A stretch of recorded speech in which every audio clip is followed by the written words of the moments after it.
అందరికీ నమస్కారం. శ్రీనివాస్ చెప్పే కథలకు మీ అందరికీ స్వాగతం.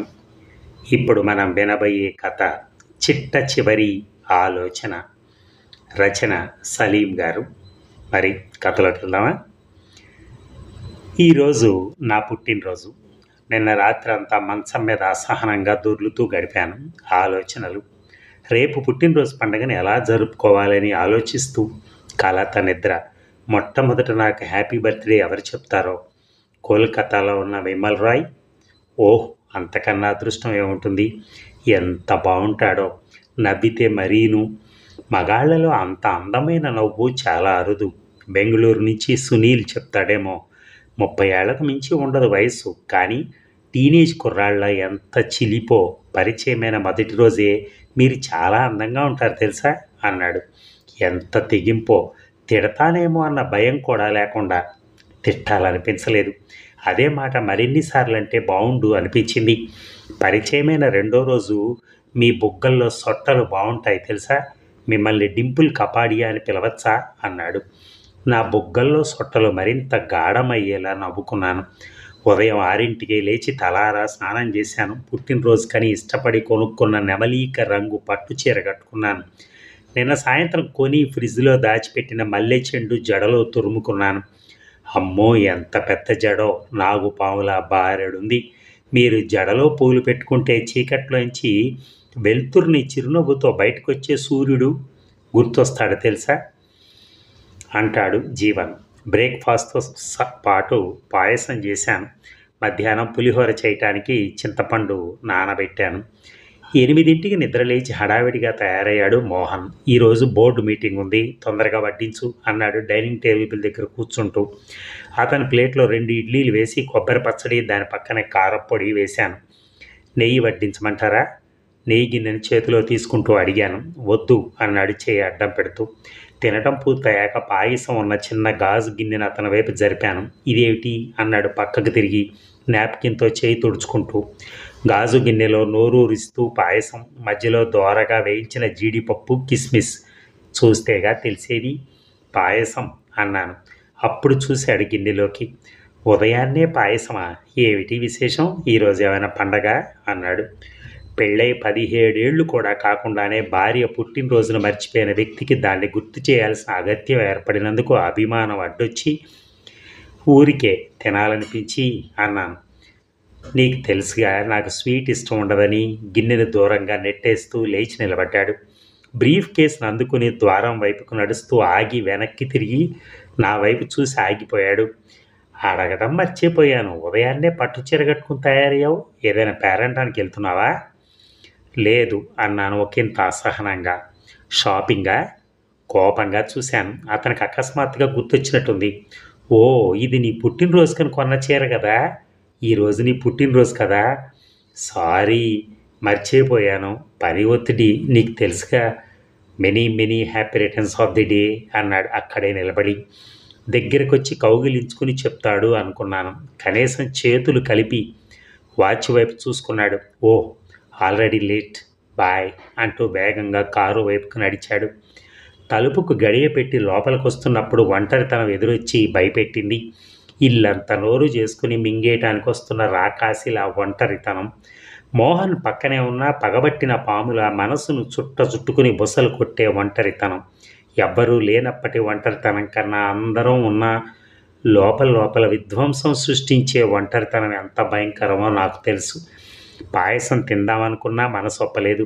నా పర్సనల్ ల్యాప్టాప్ తెరిచి ఫేస్బుక్లోకి దూరిపోయాను. నాకు ఇష్టమైన సైట్. నా పాలిట ఒయాసిస్.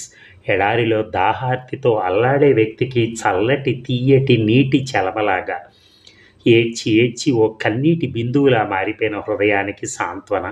తోడు కోసం పరితపించే మనసుకు చివరి మజిలీ. ఎన్ని చేతులో మేమున్నామంటూ ఆడుకోవటానికి ఎంతమందో హాయిగా ఆడుకోవటానికి ఎద నిండే అంత ప్రేమ కురిపిస్తూ ఎన్నెన్ని స్నేహాలో. నీకు 100కు పైగా ఫ్రెండ్స్ ఉన్నారా? అంతమందిని ఎలా మేనేజ్ చేస్తున్నావే అని ఆశ్చర్యపోయే ఆయుషి మరాఠీ స్నేహితురాలు.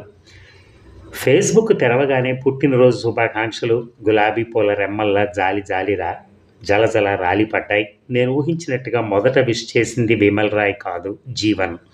మీకే కాదు, నాకు పండగలా ఉంది తెలుసా? సెలబ్రేట్ చేసుకుంటున్నాను. Why don't you join me అని రాశాడు. జీవన్ నాకంటే 2-3 ఏళ్ళు పెద్ద, 45 ఏళ్ళు ఉంటాయేమో, కానీ ఫోటోలో 25 యువకుడుగా కనిపిస్తాడు. అదే విషయం ఒకసారి రాస్తే, మీకంటేనా, మీరైతే పెళ్లి కాని కుర్రపిల్లల్లా కనిపిస్తారు తెలుసా అని బదిలిచ్చాడు. ఆ రోజంతా మేఘాల్లో ఎలా తేలిపోయానో, ఈ వయసులో కూడా మగాళ్ళ కళ్ళకి యవ్వనంతో తొణికిసలాడే అమ్మాయిలా కనిపిస్తున్నందుకు ఎంతగా మురిసిపోయానో. ఒకే ఊరిలో ఉండి కూడా మీరు కలవకపోవటం దుర్మార్గం. ప్లీజ్ ఒక్కసారి రాకూడదా? మిమ్మల్ని ఏమీ ఇబ్బంది పెట్టను. మీ డింపుల్స్ మీదొట్టు అంటూ వారానికి ఒక్కసారైనా బతిమాలుకునే జీవన్ అలా బతిమాలించుకోవటం ఎంత ఇష్టమో నాకు. ఈరోజు ఏమేం స్పెషల్ వంటకాలు చేశారు అని రాశాడు విమల్ రాయ్. పాయసం గిన్నె మీద మూత తీసి డిజిటల్ కెమెరాతో ఫోటో తీసి ఫేస్బుక్లో పోస్ట్ చేశాను. 10 నిమిషాలు కాకముందే 25 లైకులు వచ్చాయి. ఖీర్ కదా, మా బెంగాల్ వంటకాల్లో కూడా ఉంటుంది. మీ ఆంధ్ర స్పెషల్స్ ఏం చేయలేదా కారం కారంగా అని రాశాడు. పులిహార చేయబోతున్నానని, అది చేశాక మళ్ళా ఫోటో తీసి ఫేస్బుక్లో పెడతానని బదులిచ్చాను. పాయసం నాకు పెట్టరా, చాలా ఇష్టం తెలుసా నాకు. సగ్గుబియ్యం పాయసంలో కదులాడే జీడిపప్పులు వెన్నెల విరబూసిన ఆకాశంలో తేలియాడే చందమామలా కనిపిస్తాయి కదా అని రాశాడు వినయ్. వచ్చేయి, నీకు కావాల్సినంత పెడతాను అని బదులిచ్చాను. పాయసం అయినా ఏదైనానా, తొందరగా చెప్పు, రెక్కలు కట్టుకుని వాలిపోతాను అని రాశాడు చిలిపి. పుట్టినరోజున కొత్త బట్టలు కొనుక్కున్నావా లేదా అని అడిగింది ఆయుషి. 12,000 పెట్టి కొన్న పట్టు చీర కట్టుకున్నానని బదులిచ్చాను. మాకు చూపించవా, నేనేం జలసీ ఫీల్ గానిలే అని రాసింది. కెమెరాను ఆటో మోడ్లో పెట్టి దాని ఎదురుగా నిలబడ్డాను. ఆ చీరలో నా ఫోటో ఎంత ముద్దుగా ఉందో దాన్ని ఫేస్బుక్లో పోస్ట్ చేశాను. వావ్, ఎంత బాగున్నావో, నీ చీర ఎంత బాగుందో అని రాసింది ఆయుషి. సింప్లీ సూపర్బ్ అని రాశాడు విమల్ రాయ్. వావ్, నీ వల్ల చీరకే అందం వచ్చింది. ఎటొచ్చు నాదో కోరిక, నీ డింపుల్స్ కనిపించేలా ఫోటో తీసి పంపవా అని రాశాడు వినయ్. ఏ, అదేం కోరిక, నా అన్ని ఫోటోల్లో డింపుల్స్ కనిపిస్తాయిగా అని బదిలిస్తే, సున్నితమైన మగ హృదయం మీ ఆడాళ్ళు ఎప్పుడు అర్థం చేసుకుంటారో కదా. ఈరోజు నీ పుట్టినరోజు కదా, నీ మనసు ఆనందంతో తుళ్ళిపడుతూ ఉంటుంది. నీ డింపుల్స్ కూడా వింత వెలుగుతో మురిసిపోతూ ఉంటాయి. గులాబీల కోనెట్లో పడిన సుడిగుండాల్లా. ప్లీజ్ చూపించవా అని రాశాడు. పొగడ్త ఎంత బాగుంటుందో, మధురంగా, మోహన్ తాగే స్కాచ్ విస్కీ కన్నా మత్తుగా. ఇక డింపుల్స్ లోతుగా పడేలా నవ్వుతూ నా బుగ్గలు స్పష్టంగా కనిపించేలా క్లోజప్లో ఫోటో తీసి ఫేస్బుక్లో పెట్టాను. నేను ఫిదా అయిపోయాను, నీ డింపుల్స్కు సలాం అని కామెంట్ పెట్టాడు వినయ్. బ్యూటిఫుల్ అని కామెంట్ చేశాడు విమల్ రాయ్. ఆ డింపుల్స్లోకి దూకి ఆత్మహత్య చేసుకోవాలనుందని రాశాడు జీవన్. నేను ఆకాశంలో తెల్లని పొడవాటి రెక్కలు తొడుక్కుని విహంగంలా విహరిస్తున్నాను. మెత్తటి మేఘాలు పాదాలని సుతారంగా ముద్దుడుతున్నాయి. చుట్టూ చేరిన దేవకన్యలు వింజామరులు వీస్తున్నారు. కాలింగ్ బెల్ మోగింది. ఒక అందమైన స్వప్న శకలం మేయించి జారి భూమి మీద పడ్డాను. బాగా చిరాకేసింది. తీయటి పాటల సమయం సాగిపోతుంటే ఎవడి అపశృతి అనుకుంటూ వెళ్ళి తలుపు తీశాను. ఎదురుగా నిర్మల వాళ్ళ అమ్మాయి అన్వయి. నిర్మల వాళ్ళది మా పక్కిల్లే. వాళ్ళ ఆయన bank manager. Happy birthday aunty అంది ఆ అమ్మాయి. చేతిలో గులాబీ పువ్వు ఉంది. Thank you Anvayi. మొహాన నవ్వు పులుముకొని గులాబీ పువ్వు అందుకుంటూ అన్నాను. నా బర్త్డే అని నీకెలా తెలుసు అడిగాను. పోయినేడాది మీ బర్త్డే రోజు క్లాసులో అందరికీ డైరీ మిల్క్ చాక్లెట్లు పంచాడుగా ఆంటీ మీ అబ్బాయి రిత్విక్. స్కూల్ నుంచి వచ్చాక మీకు విషెస్ కూడా చెప్పాను, అందుకే బాగా గుర్తుండిపోయింది. ఓ, వెరీ స్మార్ట్ అన్నాను మనసులో ఆతృత. ఈ పిల్ల తొందరగా వెళ్ళిపోతే బాగుండు, అక్కడ నా ఫేస్బుక్ మిత్రులందరూ ఎదురు చూస్తూ ఉంటారు. రిత్విక్ రాలేదా ఆంటీ? లేదు, శ్రీ చైతన్య హాస్టల్ కదా, అందున బైపీసీ గ్రూపు వాడిని డాక్టర్ చేయాలని అంకుల్ కోరిక. కష్టపడి చదువుతున్నాడు, సెలవు దొరికుండకపోవచ్చు. మీరంటే రిత్విక్కి చాలా ఇష్టం ఆంటీ. మీ బర్త్డే రోజు రాకుండా ఉంటాడా? తప్పకుండా వస్తాడు చూడండి. అవునా అంటూ నవ్వాను. నీ చదువు ఎలా సాగుతుంది అని అడిగాను. బాగానే ఉంది ఆంటీ. ఎంపీసీ కదా, లెక్కలు రావని మొత్తుకున్నా మా నాన్న వినకుండా జాయిన్ చేశాడు. కుస్తీ పడుతున్నాను, తప్పదుగా ఆంటీ, మా నాన్న కోసం. బాయ్ ఆంటీ అందా పిల్ల. తలుపేసుకుని ల్యాప్టాప్ దగ్గర కూర్చున్నాను. జీవన్ చాట్ కోసం వేచి ఉన్నాను. ఎప్పటి నుంచి మెసేజ్ ఇస్తున్నాడో పాపం. ఎక్కడున్నావు, సమాధానం ఇవ్వమేందుకు, ఏమైంది అంటూ 4 మెసేజ్లు ఉన్నాయి. హాయ్ జీవన్, ఇక్కడే ఉన్నాను, ఎవరో వస్తే వెళ్ళి పలకరించి వచ్చాను అని టైప్ చేశాను. అమ్మయ్య, ఎంత కంగారు పడ్డానో తెలుసా? ఎందుకు, నీ పిచ్చి కాకపోతే నన్ను ఎవరైనా ఎత్తుకెళ్తారా ఏమిటి? ఏమో, అందగత్తెలకి ఈ లోకంలో భద్రత ఎక్కువ. ఎక్కడ ఏడ్చింది? అంత అందగత్తెని కాదులే నేను. నా కళ్ళతో చూడు, నీది అద్వితీయమైన అందం. ఈజిప్ట్ రాకుమారిలా ఉంటావు తెలుసా? ఏమిటి, క్లియోపాత్రానా? నీ కాలి గోటికి కూడా సరిరాదు. మరి ఎలా పొగుడుతున్నావో, మరి టెండర్ పెట్టే ఉద్దేశమా ఏమిటి? ఏమైనా కావాలా? ఒకే ఒక్క వరం చెప్పు, ఏమిటో? నిన్ను చూడాలనుంది, దర్శన భాగ్యం కలిగించవా ప్లీజ్? అమ్మా, ఆశ. సెల్ ఫోన్ మోగింది. ఎంత చిరాకేసిందో పానకంలో పుడక.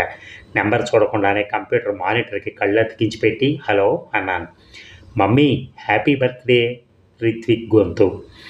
ఆశ కాదు, విన్నపం. ఈరోజు నీ బర్త్డే కదా, మనిద్దరి జీవితాల్లో ఇది మర్చిపోలేని మధురమైన రోజు కావాలని కోరిక. తీర్చవా ప్లీజ్? జీవన్ మెసేజ్ ఫ్లాష్ అయింది. థ్యాంక్స్ బాబు, ఎలా ఉన్నావు? హాస్టల్ భోజనం ఎలా ఉంది? నాలో కంగారు. తొందరగా పెట్టేస్తే జీవన్కి సమాధానం టైప్ చేయొచ్చు. బాగున్నానమ్మా, భోజనం బాగానే ఉంది. క్లాసులే మరీ జైల్లో పెట్టి చదివిస్తున్నట్టుగా ఉదయం 4ంటికి లేపారు. 5 నుంచి స్టడీ అవర్సు, బ్రేక్ఫాస్ట్ అయిన వెంటనే క్లాసులు. లేచిన క్షణం నుంచి ప్రయత్నిస్తుంటే ఇప్పుడు వీలైంది నీకు విషెస్ చెప్పడానికి. రావటానికి పర్మిషన్ దొరకలేదు మమ్మీ, లేకపోతే ఈ పాటికి వచ్చేసి ఉండేవాడిని. కోపం వచ్చిందా? రెస్పాన్స్ ఇవ్వలేదు ఎందుకు? నా అభ్యర్థన న్యాయంగా లేదా చెప్పు? 6 నెలలుగా మనం ఫ్రెండ్స్, 3 నెలల నుంచి క్లోజ్ ఫ్రెండ్స్. నిన్ను చూడాలనుకోవటం తప్ప నా కళల్లో మెలకువలో ఎప్పుడూ నీ ఆలోచనే తెలుసా? నా ధ్యాస ధ్యానం అంతా నీవే. ప్లీజ్ రావా? ఒక్కసారి, ఒకే ఒక్కసారి. మళ్ళా అడగను. నిజం, నీ డింపుల్స్ మీదొట్టు. ఎలా అడుక్కుంటున్నాడో, కాళ్ళు గడ్డాలు పట్టుకుని బతిమాలుకున్నట్టు. నవ్వొచ్చింది. ఏంటి మమ్మీ నవ్వుతున్నావు? నా ఆరాటం చూసా? అవునరా, ఉండనా మరి? కిచెన్లో తాలింపు మాడిపోయేలా ఉంది. నోటికొచ్చిన అబద్ధం చెప్పాను. ఓకే మమ్మీ, నీ బర్త్డేకి ఒక సర్ప్రైజ్ గిఫ్ట్ పంపిస్తున్నాను. సరే ఉంటాను అని లైన్ కట్ చేశాను. నన్ను క్షమించవా? నువ్వు అలా మౌనంగా ఉంటే నేను తట్టుకోలేను అన్నాడు జీవన్. వేగంగా టైప్ చేశాను. లంచ్ వండాలి, పులిహార చేయాలి, ఎన్ని పనులు ఉన్నాయో. షికార్లకి టైం ఎక్కడుంది? మీ వారు భోజనానికి వస్తారా? రారు, బోర్డు మీటింగ్ ఉంది ఈరోజు. అందరికీ లంచ్ అక్కడే. ఈరోజు కూడా వంట చేయాలా? రాకూడదా? సరదాగా కలిసి భోంచేద్దాం. చప్పున ఎగసిన కోరిక జీవన్తో కలిసి కబుర్లు చెప్పుకుంటూ ఏ రెస్టారెంట్లోనో భోంచేయాలని. పుట్టినరోజు నాడు మెమొరబుల్ ఎక్స్పీరియన్స్. జీవితం అంటే మనం మిగిల్చుకునే జ్ఞాపకాలేగా. కొన్నైనా మధురంగా ఉండాలని కోరుకోవడంలో తప్పే ఉంది. ఐమాక్స్ దగ్గర ఎదురు చూస్తుంటాను అన్నాడు జీవన్. మరోసారి మొహానికి మేకప్ వేసుకుని బదులుగా జడల్లుకుని వ్యానిటీ బ్యాగ్ తీసుకుని బయటపడ్డాను. ఆటో మాట్లాడుకుని ఐమాక్స్కి చేరుకునేటప్పటికి మధ్యాహ్నం 12 దాటింది. జీవన్ని గుర్తుపట్టడం కష్టమేం కాదు. ఫేస్బుక్లో పంపించిన ఫోటోల్లో అలానే ఉన్నాడు. చెంపల దగ్గర జుట్టు కొద్దిగా తెల్లబడుతోందంతే. నన్ను చూడగానే పరుగులాంటి నడకతో ఎదురొచ్చి నా చెయ్యేందుకుని ఊపేస్తూ పుట్టినరోజు శుభాకాంక్షలు అన్నాడు అచ్చమైన తెలుగులో. ఎడం చేతిలో ఉన్న బొకేని నాకు అందిస్తూ, ఈ గులాబీ పూరెమ్మల్లా సుకుమారమైన నీకు చిన్న కానుక అన్నాడు. 25 గులాబీలతో చేసిన బొకే, ఎల్లో రోజెస్ ఎంత అందంగా ఉన్నాయో. నా పక్కన నడుస్తూ యు ఆర్ లుకింగ్ గార్జియస్ అన్నాడు. శబ్దం రాకుండా నవ్వాను. లంచ్ ఎక్కడ చేద్దాం అన్నాడు. మీ ఇష్టం. కాదు, ఈ రోజంతా నీ ఇష్టమే. Your majesty. Taj Banjara. Yes yes my angel. అతను చూపిస్తున్న శ్రద్ధ మత్తుగా ఉంది, మైకం కమ్ముతున్నట్టు. మందరమైన సంగీతం, నాకిష్టమైన డిషెస్, జీవన్ సమ్మోహనమైన నవ్వు. ఆడది ఎటువంటి కబుర్లను ఇష్టపడుతుందో, ఎంత పొగడతో పొంగిపోతుందో తెలిసిన జ్ఞానంతో తూకం వేసినట్టు మాటల మంత్రజాలం. అతని సెల్ మోగింది. ఓ క్షణం దానిలోకి చూసి స్విచ్ ఆఫ్ చేశాడు. ఏమైనా ముఖ్యమైన కాల్స్ వస్తేనో? నీకంటే ఏది ముఖ్యం కాదు నాకు. మన మధ్య మరే శబ్దమో జొరబట్టానికి వీల్లేదు. నేను నా మొబైల్ది స్విచ్ ఆఫ్ చేశాను. దట్ ఈజ్ మై గర్ల్ అన్నాడు ఆరాధనగా చూస్తూ. అతను అలా మై గర్ల్ అంటే ఎంత బాగుందో. ఈ సమయంలో మోహన్ నుంచి ఫోన్ వస్తే పక్కన జీవన్ను పెట్టుకుని మాట్లాడటం ఇబ్బందిగా ఉంటుంది, గిల్టీగా కూడా ఉంటుంది. అందుకని స్విచ్ ఆఫ్ చేశాను. ఇంత రుచికరమైన భోజనం తిని ఎన్ని యుగాలైందో. ఐమాక్స్లో ఇంగ్లీష్ 3D సినిమా ఉంది, 1:30 వెళ్దామా అన్నాడు. టైం చూసుకున్నాను, 2:30. మోహన్ 8 దాటితే గాని ఇంటికి రాడు. సినిమా హాల్‌లో జీవన్ నా అరచేతిని తన అరచేత్తో కప్పి వేళ్లను పెనవేసి తన భుజానికి నా భుజం తగులుతూ మరో జన్మలో మరో లోకంలో ఉన్నట్టు గంధర్వలోకమా 16 ఏళ్ల అమ్మాయిలా ఎంత థ్రిల్లింగ్‌గా ఉందో. హాల్ నుంచి బయటకొస్తున్నప్పుడు నా భుజాల చుట్టూ చేతులేశాడు. అభ్యంతర పెట్టాలనిపించలేదు. నీ శారీ కట్టుల్లోనే అందం ఉంది తెలుసా? పాత సినిమాల్లో వాణిశ్రీ చీర కట్టులాగా అంటూ వద్దన్నా వినకుండా నా కోసం ఖరీదైన చీర కొన్నాడు. నేను ఆటోలో వెళ్తాను అన్నాను. అప్పుడేనా? అయినా కారుండగా నిన్ను ఆటోలో పంపిస్తానా నేను? వద్దు. మా లొకాలిటీలో ఎవరైనా తెలిసిన వాళ్ళు చూస్తే బాగుండదు. సరే, ఓసారి నెక్లెస్ రోడ్డుకి వెళ్ళి 2 రౌండ్లు కొడదాం, తర్వాత నీ ఇష్టం. నాకు నెక్లెస్ రోడ్డు అంటే ఇష్టం అని ఎప్పుడో చెప్పినట్టు గుర్తు. ఎంత బాగా నా ఇష్టాల్ని తన మనసులో లోహముద్రలో వేసుకున్నాడో ముచ్చటేసింది. 2 రౌండ్లు అయ్యాక చెట్టు కింద కారాపాడు. మళ్ళా ఎప్పుడు అన్నాడు దీనంగా మొహం పెట్టి. తెలియదు అన్నాను నవ్వును బిగపట్టుకుంటూ. నా చేతిలో తను కొని ప్యాక్ చేయించిన చీరను పెడుతూ ఇది నువ్వు కట్టుకున్నప్పుడల్లా నేను నిన్ను అల్లుకున్నట్టు అనుభూతి చెందుతానన్నాడు. చీర ఇస్తున్నప్పుడు నా వైపుకు వంగాడు. నేను అప్రయత్నంగా అటుకి వంగాను అనుకుంటా. చటుక్కున పెదాల మీద ముద్దు పెట్టాడు. ఏదో మైకం. ఎంత రొమాంటిక్గా ఉందో. పెదాలు కాలిపోతూ నా పెదాల కోసం తరతరాలుగా తపించిపోతున్నట్టు, ఆర్తిగా ఆశగా ఎదురు చూస్తున్నట్టు. కళ్ళ ముందున్న మంచు తెరలేవో మెల్లగా తొలగిపోతూ ఎదురుగా బైక్ నిలబడింది. వెనకొక కుర్రాడు, బండి మీద రిత్విక్. కొన్ని క్షణాలు ఏం జరుగుతుందో అర్థం కాలేదు. రిత్విక్ మొహంలోంచి ఒక్కసారిగా రక్తం ఆవిరినట్టు నాకు తెలుస్తోంది. నేను మైనపు ముద్దలా సీటుకి అతుక్కుపోయి రిత్విక్ బండిని వేగంగా వెనక్కి తిప్పి 100 కిలోమీటర్ల స్పీడ్తో వెళ్ళిపోతున్నాడు. రిత్విక్ ఆగు అని పిలుద్దాం అనుకున్న నోరు పెగల్లేదు. జీవన్ ఏదో అంటున్నాడు, నాకు వినిపించడం లేదు. కారు దిగి ఆటో వైపుకి ఎలా నడిచానో గుర్తులేదు. గడ్డ కట్టిన మనసు మెల్లమెల్లగా ద్రవీభవిస్తోంది. మొద్దుబారిన మెదడు కొద్ది కొద్దిగా ఆలోచించగలుగుతోంది. రిత్విక్ అంతా చూశాడా? ఎప్పుడొచ్చాడు? జీవన్ ముద్దు పెట్టుకున్నాకనా, దానికి ముందా, లేక ముద్దు పెట్టుకుంటున్నప్పుడా? ఇప్పుడు ఏం జరగబోతోంది? ఆవేశంలో ఆత్మహత్య చేసుకుంటాడేమో. బండి వెనక అతని మిత్రుడు కూడా ఉన్నాడు. ఇంత అవమానాన్ని సహించగలడా? మోహన్కి చెప్తాడేమో. మోహన్కి తెలిస్తే ఎలా రియాక్ట్ అవుతాడో? కొడతాడా? ఇంట్లోంచి వెళ్ళగొడతాడా? విడాకులు ఇస్తాడా? ఆటో దిగి తలుపు తీస్తున్నప్పుడు తాళం పక్కింటి అమ్మాయి అన్వయ్యి వచ్చింది. ఆంటీ, రిత్విక్ కలిశాడా? కలిశాను తల్లి. చూడకూడంది చూశాడు. బద్దలవబోతున్న అగ్నిపర్వతం. ఇప్పుడు అతడు ముక్కలైపోయిన అర్థం తల్లి. నేను మౌనంగా ఉండడం చూసి తనే అంది. ఆంటీ, మీరు వెళ్ళిన గంటకొచ్చాడు రిత్విక్. మీకోసం ఎలా వెతికాడో. ఎన్నిసార్లు మీ మొబైల్కి ఫోన్ చేసినా స్విచ్ ఆఫ్ అని వచ్చిందట. మిమ్మల్ని సర్ప్రైజ్ చేద్దాం అనుకున్నాడట ఆంటీ. అందుకే వస్తున్నట్టు చెప్పకుండా మీకు గిఫ్ట్ పంపిస్తున్నట్టు చెప్పాడటగా. పాపం ఎన్నిసార్లు ఇంటికి వచ్చి ఇంకా అమ్మ రాలేదా, ఎక్కడికి వెళ్ళి ఉంటుందబ్బా అనుకుంటూ మీకోసం తిరిగాడో. మీకు నెక్లెస్ రోడ్డు అంటే ఇష్టమని అక్కడుంటారేమోనని ఇంత క్రితమే వెళ్ళాడు. కనిపించాడా ఆంటీ? నేను సమాధానం చెప్పకుండా లోపలికి వెళ్ళి తలుపేసుకున్నాను. అదో అలా ఉన్నారేంటి, ఆరోగ్యం బాగోలేదా ఆంటీ అనటం వెనక నుంచి వినిపించింది. ఆరోగ్యం బాగానే ఉంది. అదృష్టమే బాగాలేదు తల్లి. అసలు ఆ చోటికి రిత్విక్ రావడం ఏమిటి? అదే సమయంలో జీవన్ ముద్దు పెట్టుకోవడం ఏమిటి? దాన్ని రిత్విక్ చూడటం ఏంటి? నిజంగానే నన్ను సర్ప్రైజ్ చేశాడు తల్లి. వాడే కాదు, ఈరోజు నా జీవితమే నన్ను సర్ప్రైజ్ చేసింది. నాతో దారుణంగా ఆడుకుంది. చాలాసేపు మంచం మీద పడుకుండిపోయాను అచేతనంగా, బతికున్న శవంలాగా. ఎంతసేపు అలా ఉన్నానో తెలియదు. నా చుట్టూతా చీకటి పొరలుగా అల్లుకుంటూ చీకటి పిగుపాలో భద్రంగా నేను. వెలుతురుని తట్టుకోలేని దౌర్భాగ్య స్థితి. రిత్విక్కి నా మొహం చూపించగలనా? మోహన్ ఎదురుగా నిలబడగలనా? కళ్ళల్లో కళ్ళు పెట్టి మాట్లాడగలనా? Calling bell మోగుతోంది. ఎవరై ఉంటారు? పక్కింటి అమ్మాయా? ఆంటీకి బాలేదని చెప్తే వాళ్ళ అమ్మ నిర్మల వచ్చిందా పరామర్శించడానికి? మోహన? రిత్విక్ చెప్పేశాడా? రిత్విక పరశురాముళ్ళ గండ్రగొడ్డలతో వచ్చాడా? మళ్ళా కాలింగ్ బెల్ మోగింది. చీకట్లోనే చేయి జాపి కబ్బోర్డులోంచి బాటిల్ తీసుకున్నాను. Sleeping tablets. ఎవడు కనిపెట్టాడో మహానుభావుడు, వాడికి చేతులెత్తి నమస్కరించాలి. నిద్రాదేవి కరుణించనప్పుడల్లా ఈ చిన్ని బిళ్ళలే తమము ఒళ్ళోకి లాక్కుని జోకొట్టి నిద్రపుచ్చుతాయి. ఇప్పుడు ఈ చిన్ని బిళ్ళలే తనని చీకటి ప్యూపాలోంచి బయటికి లాగి సీతాకొక చిలుకలా మార్చి గాలిలోకి ఎగరైపోతున్నాయి. కాలింగ్ బెల్ అదే పనిగా మోగుతోంది నిర్విరామంగా. గుప్పెడు ట్యాబ్లెట్లు తీసుకుని నోట్లో వేసుకున్నాను. మంచానికి పక్కగా ఉన్న టీపాయ్ మీద ఉన్న నీళ్ల బాటిల్ ఎత్తి గడగడా తాగాను. మంచం మీద వెల్లికిలా పడుకుని కళ్ళు మూసుకున్నాను. ఫేస్బుక్ మిత్రులందరూ గుర్తొస్తున్నారు.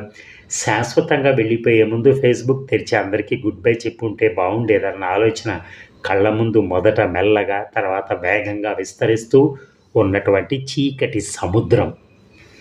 అదండి కథ.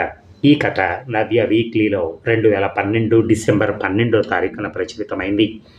చూసారా, ఆమె చేసిన ఆ తప్పులు చివరికి ఆమె జీవితాన్ని ఖరీదు చేస్తున్నాయి. ఆమె జీవితమే చివరికి ఆమె విడిచిపెట్టి వెళ్ళే పరిస్థితి క్రియేట్ చేసుకుంది ఆమె. ఇటువంటి చిన్న చిన్న ఈ కోరికలు ఇవన్నీ మనిషి జీవితాలని చివరికి అసలు ఇష్టపడే భర్తలను వదిలేసి లేకపోతే ఇంకొకళ్ళని వదిలేసి అంతా చికా చేసుకుని లైఫ్ అంతా చివరికి ఆ మాత్రలు వేసుకునే బదులు ప్రశాంతంగా బతకచ్చు కదా. పెళ్లి చేసుకున్న వాడితో హాయిగా తిరగచ్చు, హాయిగా ఉండొచ్చు. ఎందుకో ఇలాంటివన్నీ అర్థం కాని వ్యవహారాలు. Thank you very much. ధన్యవాదాలు.